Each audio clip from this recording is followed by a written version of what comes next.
আচ্ছা, ঔপনিবেশিক ব্রিটিশ শক্তি ভারতে বিভিন্ন স্থানীয় মোড়ল বা আধিপত্যকারী সম্প্রদায়ের যোগসূত্র গড়ে তুলে রাজস্ব আদায় করতে থাকে। এইরূপ একটি উল্লেখযোগ্য স্থানীয় মোড়ল বা আধিপত্যকারী সম্প্রদায় ছিল গুজরাটের পাতিদাররা। গুজরাটের গ্রামের যৌথ ভূমি পতি নামে পরিচিত ছিল। গুজরাটের গ্রামের যৌথ ভূমি পতি নামে পরিচিত ছিল। এই ভূমির রাজস্ব আদায়কারীগণ পতিদার নামে পরিচিত ছিল। এই ভূমির রাজস্ব আদায়কারীগণ পতিদার নামে পরিচিত ছিল। সাধারণত গুজরাটের কুনবি সম্প্রদায় পতিদার হিসেবে দায়িত্ব পালন করত। সাধারণত গুজরাটের কুনবি সম্প্রদায় পতিদার হিসেবে দায়িত্ব পালন করত। তাদের উপাধি হতো প্যাটেল বা গ্রামের প্রধান। তাদের উপাধি হতো গ্রামের প্রধান বা প্যাটেল। কৃষিকাজ। গুজরাটের পতিদাররা আগে কোলি নামে একটি যোদ্ধা সম্প্রদায়ের সমগোত্রীয় ছিল। গুজরাটের পতিদাররা কোলি নামে একটি যোদ্ধা সম্প্রদায়ের সমগোত্রীয় ছিল। ব্রিটিশ ভারতে ভূমি বন্দোবস্তের প্রবর্তন করলে পতিদাররা কৃষির সঙ্গে যুক্ত হয়ে যথেষ্ট উন্নতি ঘটায় এবং কৃষিকাজের মাধ্যমে 1860-এর দশকে পর থেকে সঠিক ফসল উৎপাদন ও উন্নত কৃষি কৌশল শস্য রপ্তানি ব্যবস্থার উন্নতির মাধ্যমে পতিদার সম্প্রদায়ের যথেষ্ট অগ্রগতি ঘটায়। 1931 খ্রিস্টাব্দে ভারতের আদমশুমারিতে পতিদার সম্প্রদায় একটি পৃথক সত্তা হিসেবে চিহ্নিত হয়। 1931 খ্রিস্টাব্দে ভারতের আদমশুমারিতে পতিদার সম্প্রদায় একটি পৃথক সত্তা হিসেবে চিহ্নিত হয়। রাজস্ব আদায়। দাক্ষিণাত্যের বোম্বাই প্রেসিডেন্সিতে ব্রিটিশ সরকার প্রবর্তিত রায়তওয়ারি ভূমি ব্যবস্থায় পতিদাররা রাজস্ব আদায় করে এবং তা সরকারি কোষাগারে জমা দিত। গুজরাটের বাইরে প্রতিবেশী মহারাষ্ট্র এবং মধ্যপ্রদেশের কিছু কিছু অঞ্চলেও পতিদাররা রাজস্ব আদায় করত। তাহলে দাক্ষিণাত্যের বোম্বাই প্রেসিডেন্সিতে ব্রিটিশ সরকার প্রবর্তিত রায়তওয়ারি ভূমি ব্যবস্থায় পতিদাররা রাজস্ব আদায় করে তা সরকারি কোষাগারে জমা দিত। গুজরাটের বাইরেও প্রতিবেশী মহারাষ্ট্র এবং মধ্যপ্রদেশের কিছু কিছু অঞ্চলেও পতিদাররা রাজস্ব আদায় করত।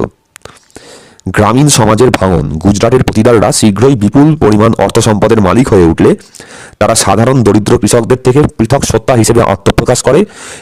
দাক্ষিণাত্যের বোম্বাই প্রেসিডেন্সিতে গ্রামের প্যাটেল বা মোড়লরা রাজস্ব আদায়ের দায়িত্ব পালন করত। ফলে সরকার প্যাটেলদের যৌথ শোষণে জর্জরিত হয়ে কৃষক মহাজনদের কাছ থেকে উচ্চ সুদে অর্থ ঋণ নিতে বাধ্য হয়। এই সুদখোর মহাজন শ্রেণী দাক্ষিণাত্যের সাহুকার নামে পরিচিত হয়। এই সুদখোর মহাজন শ্রেণী দাক্ষিণাত্যের সাহুকার নামে পরিচিত হয়। সাহুকাররা কৃষকদের নগদ বীজ, ধান, খাদ্যশস্য প্রভৃতি ঋণ দিত। এই ঋণের সুদের হার ছিল 35 থেকে 60%। দাক্ষিণাত্য বিদ্রোহ।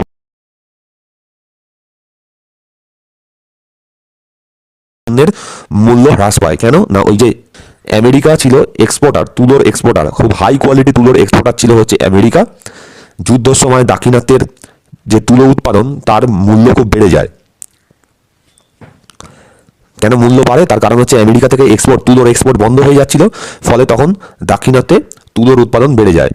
কিন্তু যেই আমেরিকান ওয়ার শেষ হয়ে গেছিল, সঙ্গে সঙ্গে আবার আমেরিকা থেকে ইংল্যান্ডে হাই কোয়ালিটি তুলো এক্সপোর্ট হতে শুরু করে।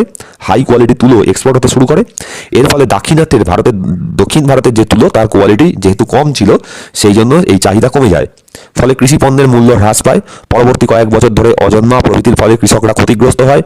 এই অবস্থায় কৃষকরা সরকারের রাজস্ব এবং সাহুকারের ঋণের অর্থ পরিশোধ করতে ব্যর্থ হয়। 1865-র পর থেকে কৃষি পণ্যের মূল্য কমতে শুরু করে। কৃষকরা সাহুকারদের ঋণের অর্থ পরিশোধে ব্যর্থ হলে সাহুকাররা আদালতের সহায়তায় কৃষকদের জমি বাড়ি দখল করে নিতে থাকে। এই পরিস্থিতিতে কৃষকরা সাহুকারদের বিরুদ্ধে 1874 খ্রিস্টাব্দে পুনা জেলার কারদে গ্রামে বিদ্রোহ শুরু করে। 1874 খ্রিস্টাব্দে পুনা জেলার কারদে বিদ্রোহ শুরু করে। পরের বছর এই বিদ্রোহ ব্যাপক আকার ধারণ করে। এই বিদ্রোহ সাহুকার বিরোধী দাঙ্গায় পর্যবসিত হয়, দাক্ষিণাত্য বিদ্রোহ নামেও পরিচিত। অবশ্য পুলিশ ও সেনাবাহিনীর তীব্র দমন নীতির ফলে শেষ পর্যন্ত বিদ্রোহ ব্যর্থ হয়।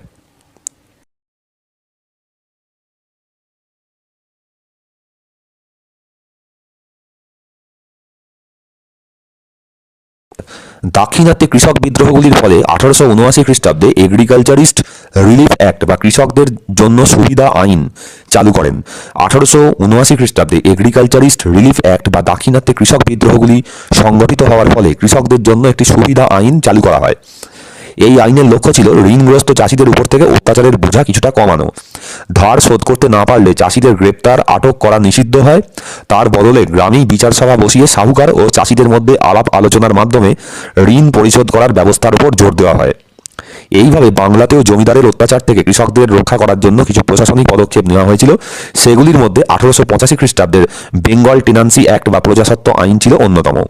এই আইন মোতাবেক অস্থায়ী রায়তের দখলি সত্ত্ব দেওয়া হয়। সেখানে স্পষ্ট বলা হয় আদালতের পরোয়ানা ছাড়া কোনো রায়তকে জমি থেকে উচ্ছেদ করা যাবে না।